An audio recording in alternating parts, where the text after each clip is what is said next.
Welcome to the Where to Hunt podcast, the podcast that connects public land hunting enthusiasts.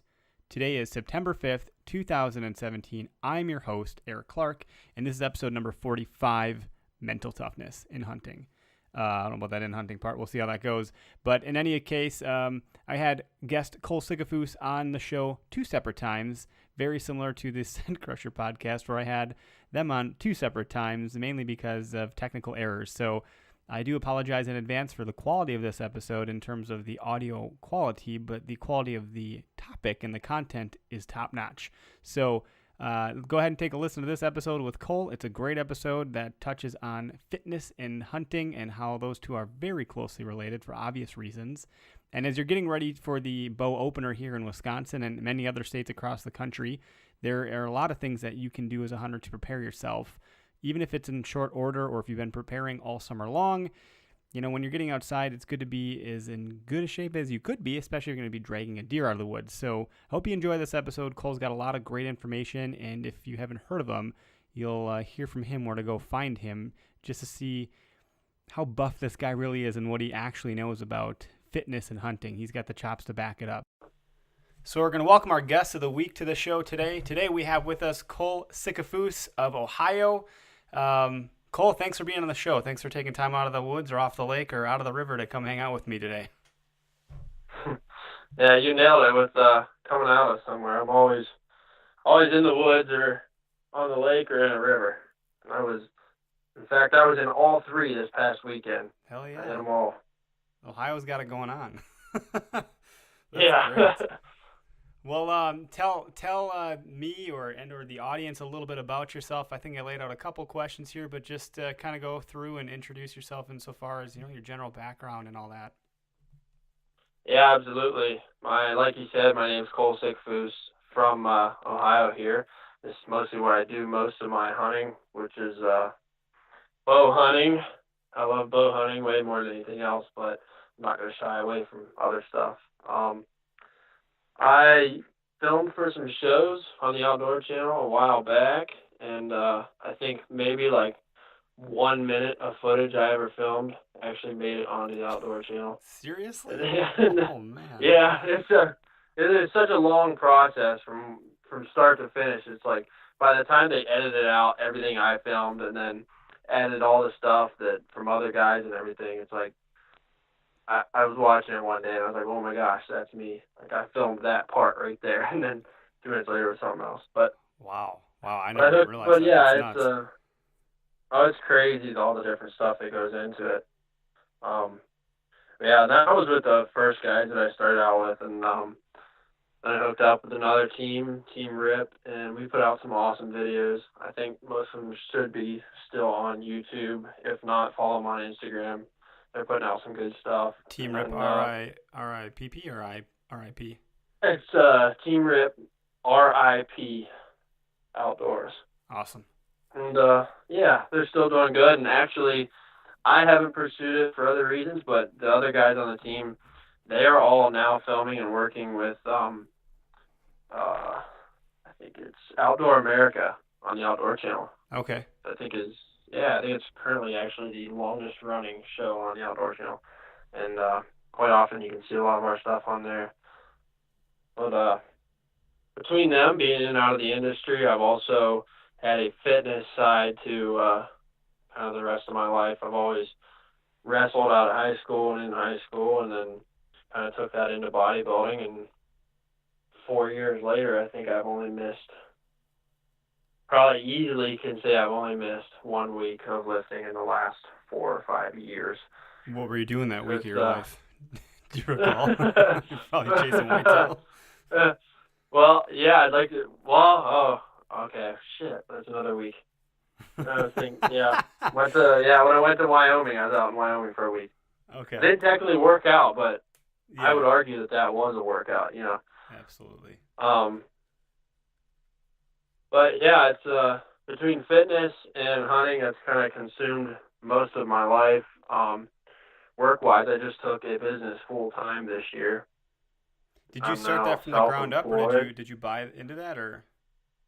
No, from the ground up. I worked for a company who used to power wash rigs, and I kind of saw what they were doing. And I was like, man, here I am working 14, 15 hours a day for these guys for something I feel like I could do. So I just kind of wung it, and I felt like I'm 23 years old right now. So I was like, if I'm gonna fail, I want to fail now before I have all the debt to me and family and everything else. So That's smart. That's I very took it full smart. time this year. Yeah, Hell yeah. took So it full that time, and affords you I'm some glad I time to did. get out in the woods in your off season, I suspect. Yeah, it's like a love-hate relationship with the time off, because it's like I still have to be my boss and be disciplined and like yell at myself in my head to go hook up to my trailer and wash today and not hook up to the boat and go fish today. So yeah, every day is a mental battle with myself. Yeah, man. But Some days are probably worse than others, I'm sure, when you make that decision. yep, Tough yep, choices right there. Oof. yeah, self-discipline. It's a big factor in running your own business, especially Absolutely. when you really love the outdoors. Absolutely. Well, that's awesome. I mean, hopefully you build a business where till you get to the point where you're definitely running the business and not working in the business, and you got people doing things where you can just kind of come and go as you want. That'd be great.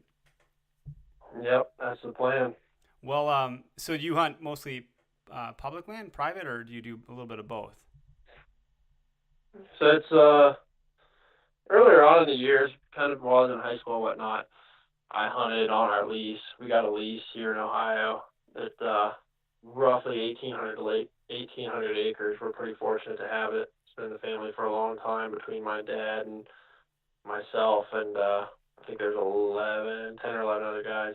They're all great guys, and we got a good management program. Nobody's shooting, field judge, trying not to shoot bucks 140 or less, and it's been great and very fortunate to have it. And then in this past probably 2 or 3 years, as I got older, I started venturing out west, and now I'm hunting public land out west and Kentucky, and just traveling all over and having a fun time doing it.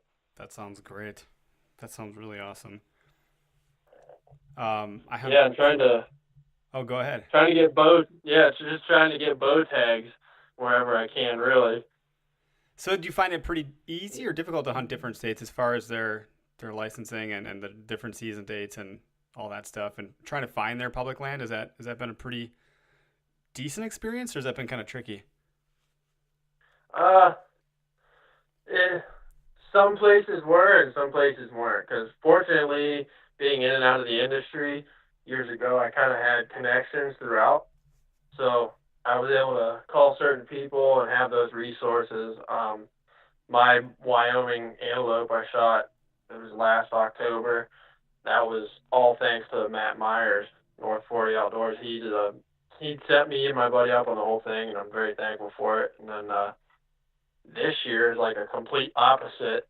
I bought a South Dakota mule deer tag, and I'm gonna hunt some land that I simply saw it on Onyx Hunt Maps, public Yep. land, and I'm Yep. gonna kind of just wing it.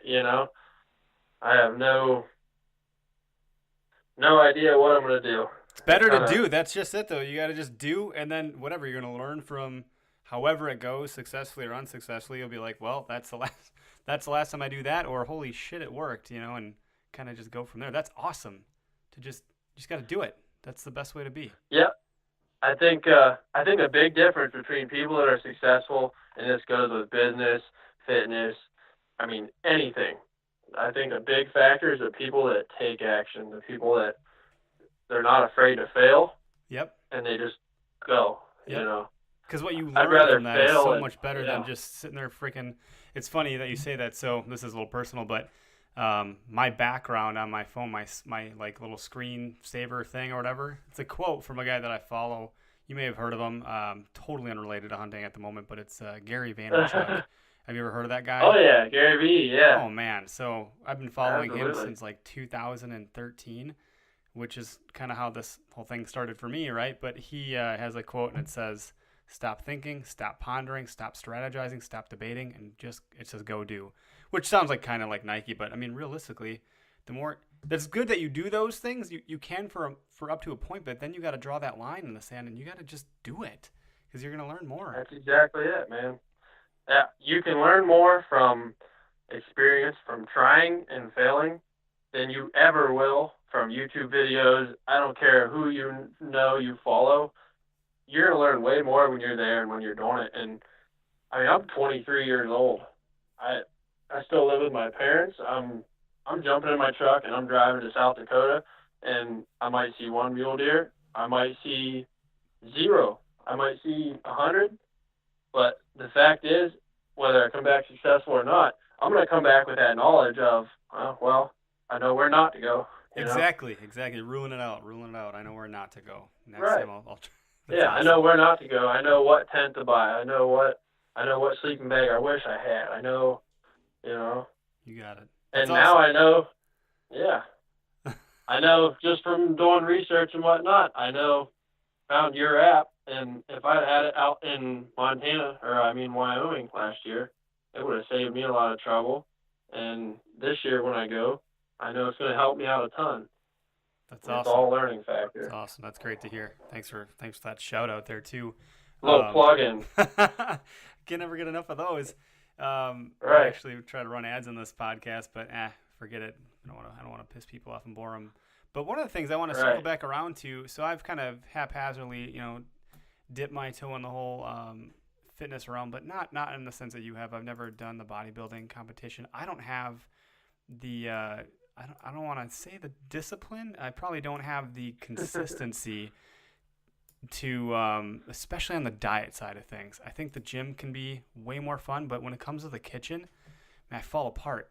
Especially when I start burning all these calories from lifting and building all this muscle, and then my appetite spikes, and then that's where I go, oh great, now I'm gonna have a plate of nachos, or I'm gonna have that pizza, and it just goes downhill from there quick, and I get in this cycle where it kind of ebb and flow for me. But the fun part for me is I end up doing most of my working out in the summer months because I like being really active in the summer. I like running outside. I can't do it on a treadmill. It's too boring. And so that translates really well into September, October, and November for deer hunting, where I tend to be in the best shape when I'm going deer hunting, which is awesome because it's not as difficult or not as winded if I'm, trying to hike over the next Yeah, hill absolutely. or help a buddy carry a deer out or carry my own deer out, whatever it is. But how does that translate for you? I mean, you seem like you're in like super good shape. Obviously, you've only missed 2 weeks in the gym in the past couple of years, 4 years, so that's got to translate really well for you. Yeah, I think uh, it's hard to say I'm really in shape right now. It's when I'm in the off season, as far as I'm not competing, I train for my competitions usually anywhere from 16 to 12 weeks out. I probably wouldn't start one any less than that. But in the off season, it's more about just being overall, in general, a good athlete and prepared for whatever I want to do in the upcoming months leading up to it. But yeah, I mean, how you talked about it going into September and going into deer season and being physically active for that. I think it's like three big key things as far as getting myself prepared to hunt, and that's one is nutrition. And you said it yourself. That's the hardest part. I think that's where most people fail off is in the kitchen because one bad meal can last 3-4 days Yeah, it in feels your like you're body. once you're practicing good nutritional habits and working out, a bad meal is almost the equivalent of a hangover. It's crazy. And then obviously if you add in the drinking part, then your hangover is really going to hit you. But man, it just blows me away how difficult that part of it is. But as a hunter, one of the cool things that comes out of that is the clean eating that comes from eating, like especially venison and fish. If you're a big fisherman or an outdoorsman in general, and you're eating venison Yeah, and fish, or if you're a bird hunter and you're eating duck and goose, I think that's a really cool way to kind of deal with some of that.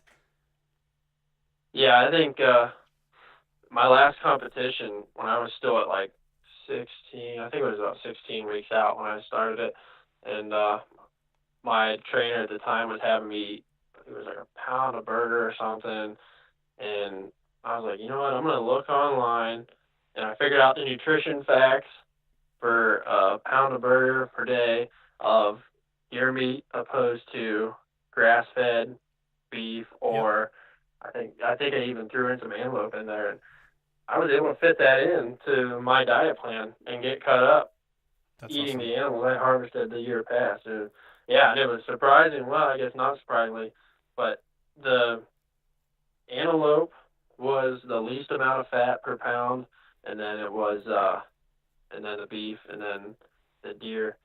But I think the deer was only because I'm pretty sure I told the butcher shop to add fat into it. Sure. So, I know some people add pork and things like that to take out the gamey taste, but the yeah, deer meat's pretty lean. And yeah. when I cook that stuff up, there's very little grease as compared to just doing some ground chuck or something. Oh, yeah. Because Oh, if you absolutely. want the good ground beef, that's expensive. I think, I mean, you look in the, look in the past, our human history. I don't think we've ever seen a picture of an Indian that's fat. They're all usually ripped and in shape, and I'm not saying they all were, but historically, that's how we view them, and I think that's because most of them probably were simply for the fact that every day they hunted and they ate meat and they worked their butts off to survive every day. And as hunters, You have to be in that's shape a when you're going to pretty cover those good. kind of miles. You're going to do those kinds of things. I mean, hunting back then was way different than it is now. Obviously, I could basically fall out of my truck, stumble into the woods with my 30-06 and wait for something to come by, and eventually I'll get something. Like, that's not Right, the right. same thing as it was back then, which is why I like the bow hunting part too, for that reason. Oh yeah, that's same here. That's a big reason why I'm a bow hunter. Simply the challenge and the mental and physical part of that that brings you back to our ancestors, and the just the overcoming all of that when you do succeed is very overwhelming. Absolutely. But Well, it's funny because I'm not drawn from any sort of facts here, but I tell you, when I'm working out, it seems as though, not like I have an internal gauge for this, but it seems like my testosterone levels are freaking super spiked. So when I'm like talking about being physically fit to a point and going into the woods, as the hunting season kind of comes up, I feel a bigger sense of adventure where I'm like, I'm going to go that extra mile because I can, because I know that I have that, that fitness that I've been working towards. I feel like a freaking beast. So I've like, if I were yeah, doing that out of shape, I'd be like, man, I'll just kind of take it easy and post up right here. And there's a very different oh mentality that I yeah, know comes from working out. yeah. Talking about mentality, that was circling back around when I said there was three things I think are key to preparing for whatever you're hunting. I think that's from sitting in a stand all day long, 24-hour or 12 to 15 hours, whatever you want to sit in a stand for during the rut in November and mid east, or it comes to climbing hills over in Montana, wherever you're hunting. I think those three things, like I said, was nutrition, and then the second one I think is mental. I think it's a lot of people forget to prepare themselves mentally for a hunt, and I think that is key to going into any hunt, no matter where you are and what you're hunting. Because if you go in with confidence, which is proven to come from being physically fit and in shape, it's known fact that it gives you confidence with everything you do in life. And you have to take that into the stand, and you have to take that into the woods and transition that over into, I'm going to go in here, I'm going to sit here, I'm going to sit here still, not move for 4 or 5, 6 hours and harvest this deer. And that confidence comes from the fact that you know you can do that because you train to do that. So you have Absolutely. to Yep. prepare yourself Yep. mentally. And a lot of that even comes from the clarity that you get from doing research and reading up on the areas or the animal that you're planning to hunt. That's part of the mental training that I think goes with it. If Yeah. you, Yeah. Then that anticipation builds. I mean, I get like, yeah, it's kind of happening right now. It's July. It's the end of July, and I'm already starting to get that. I guess what I would call the itch or buck fever, whatever you want to call it. But when that first breeze rolls around, where that crisp air kind of hits your skin, then it's like, I don't know, the excitement just goes to an yeah, unprecedented level of I cannot wait to get out there. And then I start yeah. buying every gizmo and gadget that I probably will never need and don't use. And I have two of already that I just can't find. you know, Yeah, I know what you mean. That like early September when that first cold front comes in, those are the nights I'm usually hunting. Late September is when the first cold front comes in that mm-hmm. I can hunt, and And you get mad when that it's like hits you. warm. You You get like start, the Indian summer day, and you're like, "Damn it, Mother Nature! This is Yes, it's Oh, freaking dude, cold. oh yeah. And then you try to get your mind off of it because you know you're better off just not going in there and not spooking deer out when you can find something else to do, but you end up just sitting there. No matter what else you find to do, you're thinking about what's potentially running around your stand. That's what I'm thinking. I'm thinking, but if I go in now, they're not. This is like I'm gonna catch them off their game. They're not gonna be. There's no pressure yet, or whatever it is. And it's like there's no patterns, no pressure. I'll be the first hunter out there because no other bow hunter's out the first day, right? Like, yeah, right. Oh yeah. That's what I think, though. I'm like, well, if I Who go on who opening hunts the day, first week yeah, anymore? they Yeah. don't want to get bit up by bugs like I don't. Oh, that's a whole other story. Yeah. Bugs, terrible. Early season, yeah. But yeah. So I mean, you gotta eat right. You gotta eat clean, and that can be the food you harvest or the animals you harvest or catch. Well, for you, what a And then great feeling. I mean, like you could even in the bodybuilding world or industry, if you have like a different Twitter handle for that part of things. I'm not sure if you do or don't. I don't think you do. That no, I've no, noticed. no. But if you did, what a great way to separate and differentiate yourself by saying, hey, to all the bodybuilders out there, great job, but here's what I'm doing. That's not what you're doing. I'm only, I mean, maybe not only, but you know what I mean. I'm eating the animals that I've killed. Yeah, I'm eating my own yeah. bounty. That's where this is coming from for me. That'd be really Yeah, freaking great. I there's mean, definitely some guys out there. I mean, I don't know if you probably follow Cam Haynes. oh my God, Cameron I Hayes can't get is, enough of that yeah. guy right now. He's out of, He's a he's a dude. You know that guy freaking works a beast. 9 to 5.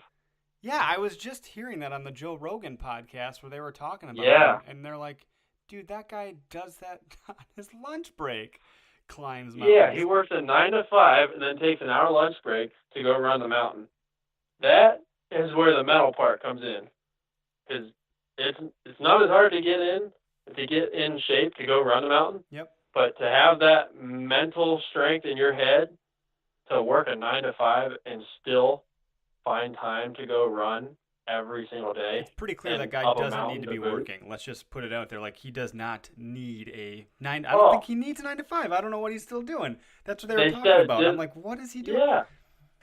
But whatever, He's too good well for him. known. He's too famous. Someone will He's sponsor too that Cam guy. Haynes. Yeah, enough to. Yeah. I mean, Yep. that's a whole nother level, man. I didn't even know those types of runs existed. The 200-mile, whatever, Bigfoot. I mean, and then you follow him on Instagram, Oh and yeah. he's just having a conversation with you running. I'd be keeling over like, hey, guy. Yeah. He said. I don't know where I heard him say it, but he actually even. I know the one run he does. He has this rock that he weighed, and he leaves it at the bottom of his trail every day, or every time he runs it. And when he goes to that trail, he picks that rock up, he puts it in his book bag, and he runs that trail, and then drops it back off for the next trip when he's done. Wow. And that's just, I mean, that's That's a whole nother other level of Yep. wanting to push It's yourself. a whole Yeah, other level because of dedication and any other fortitude. person would go up to that and say, "Oh, I'm just going to run it, and it'll just be an easy run." He said, "No, we're going to make this hard. How can I make this more challenging? How can I make this make me better?" And for him, that was putting a rock in his, or I'll go to say it was a boulder. Probably sounds more like a boulder than a rock. I mean, I'd be looking at it going, well, if I do this, what are the chances of me not getting down this mountain because I just injured myself because I was being too stupid about me trying to push myself? Yeah, He knows himself really well. He knows and understands his limitations, which is something that yeah, a lot of people don't have. And he's got that whole mentality yeah. that just go do. I mean, there's no, oh, I'm at work. I can't go run today. He's like, that's not an excuse. He just goes and does it.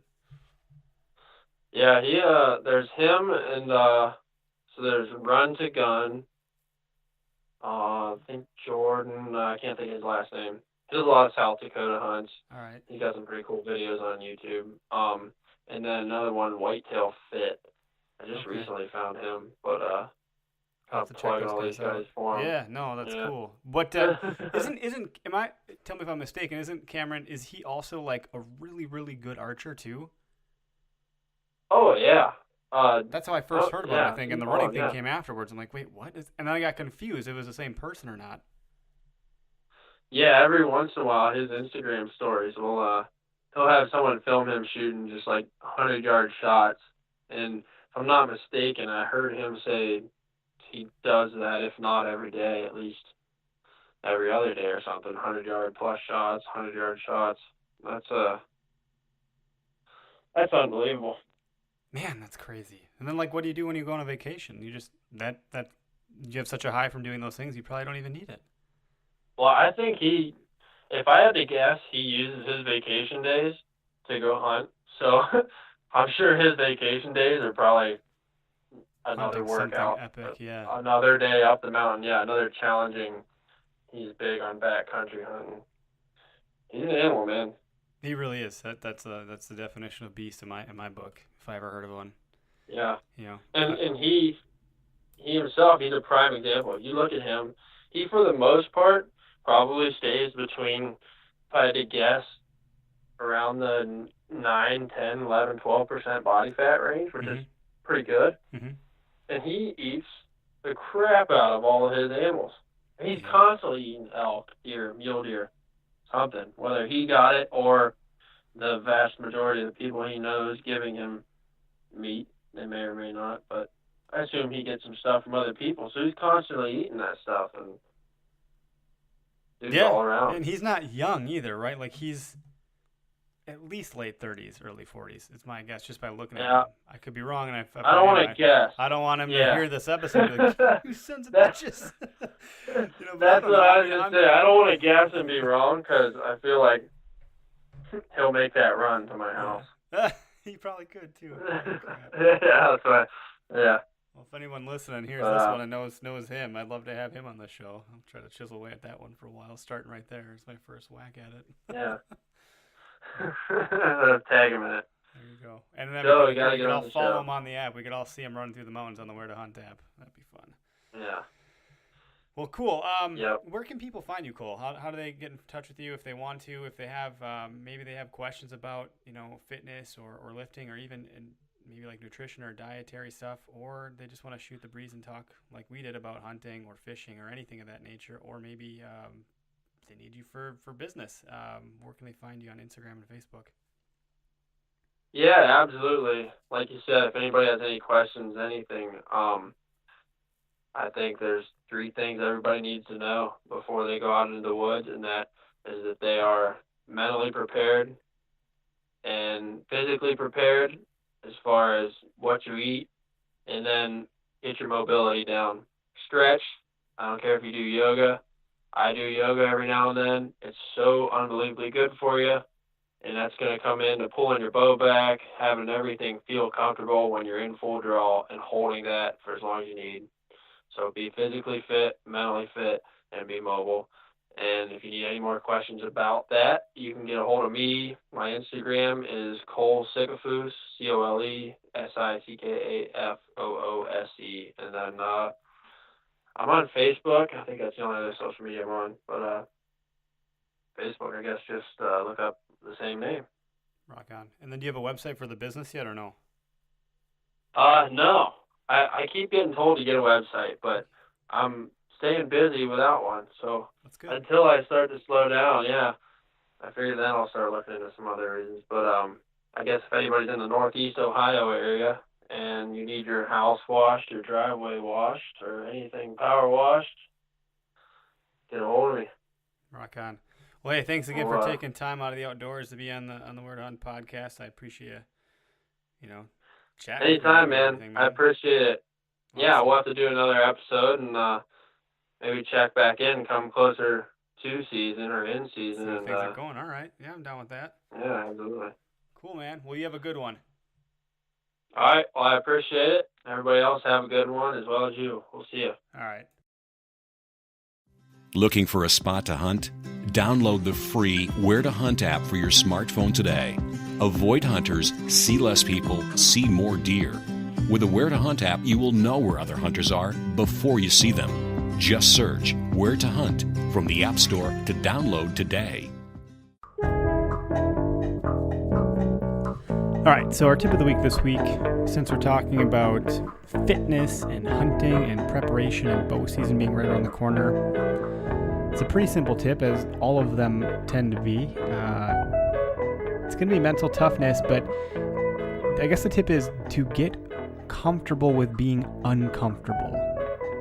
And that's interesting because that really resonated with me. I know, like, thinking back to all of the many years I've been hunting, there have been some legitimately uncomfortable situations, whether either it was the weather, it was, the trudging through shit, tall grass, hip flexors get really freaking tired after doing that for a couple miles. It's not even that it could be cold, because that could definitely be one thing, but it's another thing when it's super duper hot out. And one thing that Cole had talked about on an episode that didn't work out great due to the technical problems I had is he mentioned that sweat contributes a lot to scent control. And so if you're in good physique and fitness, and you're ready to go in that sense, you might actually sweat just a little bit less if you're not so insanely out of shape.